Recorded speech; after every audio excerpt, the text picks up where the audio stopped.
Hello, I'm the Nostalgia Critic. I remember it so you don't have to. Well, an overwhelming amount of viewers have made it clear that there are two films that put the sin in cinematic shitmongering that I must address. Street Fighter and Mortal Kombat. And God can't tell you how much I don't want to review these suckers. If someone gave me a choice between sitting through these movies again and being crucified, I'd say, grab the nail gun! I hear there's a lumber sale at Home Depot's! Both of these movies are based on the best fighting games that ever hit the arcades. Street Fighter 2 for its speed and gameplay, and Mortal Kombat for its violence and gore. But luckily, all that violence and gore had absolutely no disturbing side effects on our decent childhoods. I'm sorry, I have to do that every 12 minutes. Now, both of these movies came out around the same time, so we got a double dose of disappointment that summer. But, to keep it simple, let's review the first film that came out that year, Street Fighter. So what's the main problem with this piece of shit of a movie? 4 syllables. Jean-Claude Van Damme. Van Damme is like the poor man's Chuck Norris, the guy you get if you think Steven Seagal is too classy for your movie. He knows martial arts, but he often forgets that you need a personality in order to be interesting. Anytime, big head. The only bigger insult to having a bad actor in a bad film is having a good actor in a bad film. Enter Raul Julia as the villain M. Bison. Raul Julia was one of the most charismatic actors who ever lived, and was taken from us a million times too early. In fact, it was rumored that Raul Julia did this as his last film because it was something his children really wanted him to do. Well, thank you, you little brats! He lived long enough just to see the destruction of his entire career! Top notch! Warning, this is clearly for satirical purposes. Raul Julia kicks ass, I'm sure his family kicks ass. You've lost your balls. So what's the story, you're probably wondering? Well, ironically, it involves absolutely no street fighting whatsoever. Van Damme plays a war hero named Guile who's out to stop the evil M. Bison from, you guessed it, taking over the world. Of course! On top of his fearsome army, Bison also has hostages that he's holding ransom for $20 billion. Guile, being the fearless leader, has this to say. Can he do that on TV? After that, we get a bad action sequence, followed by another bad action sequence, followed by another bad action sequence, followed by another bad action sequence, followed by... Oh, hey, look, they're actually talking here. Okay, this is the scene where they discuss their strategy to... Oh, wait, no, sorry, this is just another bad action sequence. Guile's accompanied by 3 other fighters, Chun-Li, Balrog, and Honda. They represent some sort of journalistic secret agent fighting squad who are also out to take on M. Bison. Now that's just violating nonpartisan reporting.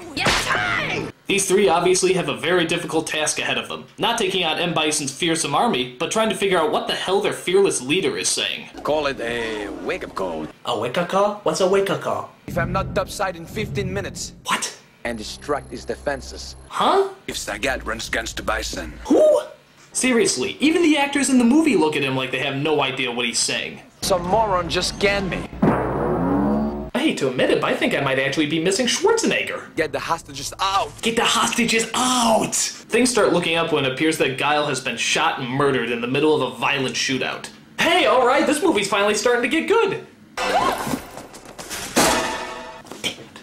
It turns out that Guile's still alive, and this death scene was just an attempt to fool the enemy, even though they spot him on a speedboat just a few moments later. Which makes this scene entirely pointless. By the way, I love Guile's army fatigue of blue camouflage. That'll really come in handy if they're ever fighting in the sky or underwater. The rest of the story is kinda hard to keep track of, considering how there's so many damn characters.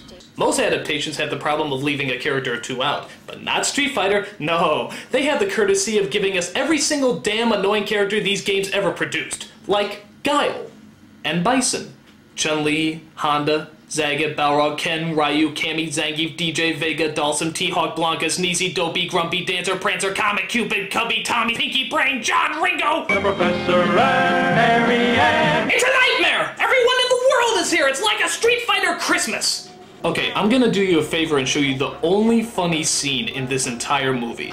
It's when the villains are watching a TV screen showing a truck of explosives riding out of control, only to find that the truck is actually heading right towards them. Quick! Change the channel! Okay, that's kind of funny. But trust me, it's not worth it to watch painful scenes like this one where the most stereotypically smug British man tells Guile that they're giving in to M. Bison's demands. Deliver these instructions to your troops, then consider yourself relieved of your command. We think we can deal with General Bison. Now, if you'll excuse me, I'm off to burn down an orphanage and puppy farm. Then Guile delivers a speech that even George W. would find epically ridiculous. Our superiors say the war is canceled. We can all go home. Oh, God. I don't know how much more of this movie I could take. Bison is getting paid off for his crimes. And our friends who have died here.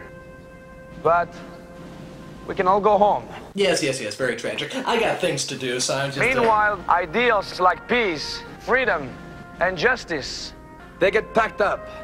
But we can all go home. Well, we would if you would stop yapping your trap. Well, I'm not going home. No, don't do this to me, Van Damme. You said I could go home. I'm gonna get on my boat, and I'm going to kick that son of a bitch Bison's ass. Heart of a poet. Now, who wants to go home? And who wants to go with me? No! One subplot out of the billions going on here involves Guile's friend Blanca, who's transformed into a mix between the Hulk and one of those cavemen you see from the Geico commercials. You're joking. This is done by a scientist named Dalsum, who's just a dead ringer for the Dalsum in the video game. Can you tell the difference? I sure can't. Actually, one of the strangest parts of the movie involves his appearance. The last time we see him, he looks like this, and then the next time we see him, he looks like this. What the hell happened? One minute he looks like a scientist, the next he looks like the bald guy from 300. And the movie never tells us why. Did he just bloom into a Yogi Indian warrior? Was he on his way to a Kwee costume party? I mean, it makes no sense. Why? So after an onslaught of bad lines and lame action scenes, we finally get to the showdown between Guile and M. Bison. Granted, Bison's army is totally outnumbered and all they have to do is shoot him in order to end this stupid war, but nope, Guile wants to risk thousands of lives so he can show off his cool hand-to-hand combat moves. Okay. A 30-year-old heavyweight takes on a 50-year-old dictator? Gee, I wonder who's gonna win. What a shock. At some point, Bison regenerates himself and is able to levitate throughout the room. So he flies up into the air and hits Guile straight on. And then, after that, he flies up into the air and hits Guile straight on. But then he has the brilliant strategy of flying up in the air and hitting Guile straight on. I think finally the 12th time he does this, Guile gets an idea. Maybe he should hit him.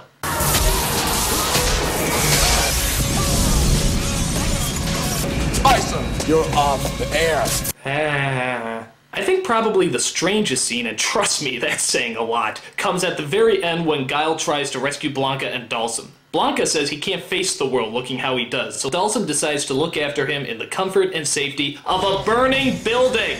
I mean, what made them think they would be okay there? Guile even at one point says, This whole place is gonna go up. well, it's a fixer-upper, but you can't beat that rent. Gee, I wonder how the armies feel knowing that Guile's best friend and an innocent scientist were lost in that explosion.